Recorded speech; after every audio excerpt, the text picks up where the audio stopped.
This is Win News. Tonight, the Board of Inquiry prepares to start public hearings in Morwell. The Education Union begins its state election campaign.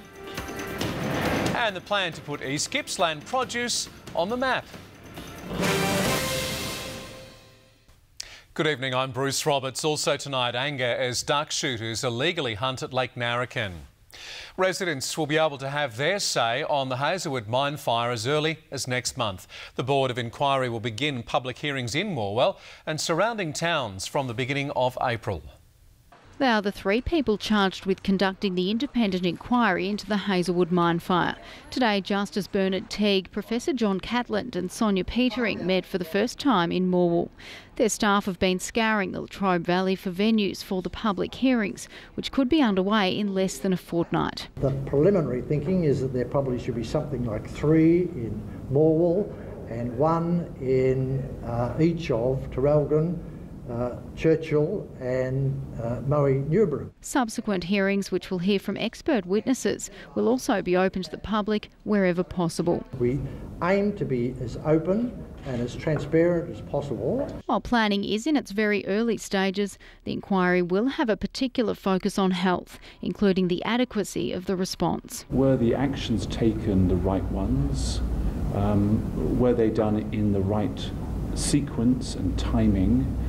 And was there effective public communication about those actions? It will look at both short and long-term effects. Inevitably, if a community has been affected physically through a range of issues, there are often longer-term mental health difficulties. It will also look at firefighter safety, which wasn't specified in the terms of reference. The answer is yes. It's a health matter, and unless it's specifically excluded. The inquiry is expected to hear from international experts, but Justice Teague says it's too early to predict whether state government ministers will be called. That's not the case for the mine's owner, GDF Sewers. Almost certainly. In a similar way to the way the electrical infrastructure people were involved in Black Saturday. With a budget of $5 million, the Board of Inquiry has until the end of August to hand down its report. This is a matter that ought to be capable of being dealt with appropriately in 4 months. A website and a telephone hotline will be set up by Monday. Brooke Van Newton, Win News. Impact on health, the main focus of the inquiry into the Hazelwood coal mine fire. What are the things that need to be done that will mean that the kind of health problems that have arisen won't happen again?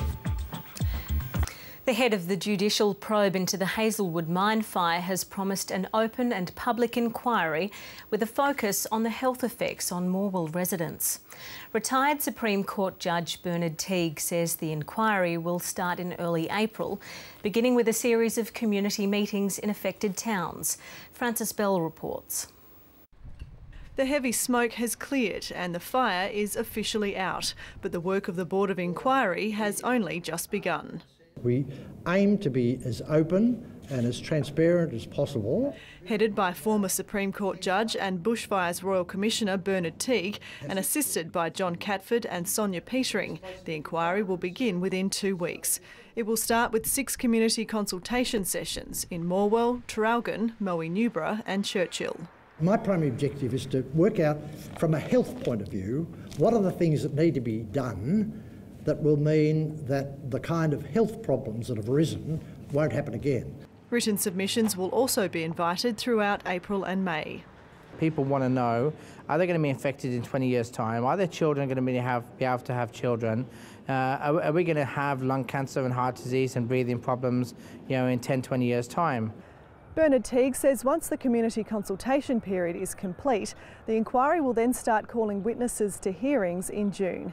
He says all of those hearings will be held in public, unless there's a compelling reason for some of them to be private.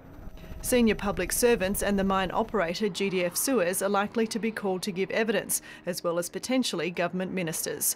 Mr Teague says the terms of reference are broad enough to deal with health impacts on firefighters. The answer is yes.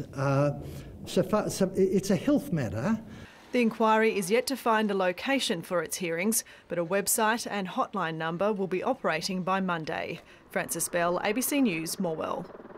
The panel appointed to investigate the Hazelwood mine fire says health will be the main focus when the inquiry kicks off next month. As Mark O'Brien reports, many locals are still dealing with the fallout of the blaze on a daily basis. Wayne Mackey's house is close to the Hazelwood mine where the fire started more than 7 weeks ago. He's now left with a daily unwanted reminder, a sticky dust that covers his home. It's very sticky. It's very sticky. It's not coming off. Yeah, it's coal. I don't believe it's good for me. It's residents like Wayne that the inquiry into the Hazelwood mine fire wants to see. The inquiry chairman, Justice Teague, was in Morwell today planning for the hearings. He says health is the key issue. What are the things that need to be done that will mean that the kind of health problems that have arisen won't happen again? A series of public meetings will begin in April so people can tell their stories. The fire's out, the smoke has gone, but the fallout continues. The inquiry will not only look at the physical health, such as respiratory and cardiovascular problems, but also the mental health of the locals. There are often longer-term mental health difficulties. The classic ones would be depression, anxiety, phobias of various kinds. Firefighters' health will also be considered. As Wayne works out the safest way to clean his house, he was offered this cleaning kit from the government. And they give us a bucket, cheap pair of gloves, goggles and a mask. And a car wash voucher. Oh, and a car wash voucher. So what did you think when you were given that? Not much. The clouds over Hazelwood and Morwell are heavy. Mark O'Brien, 10 Eyewitness News.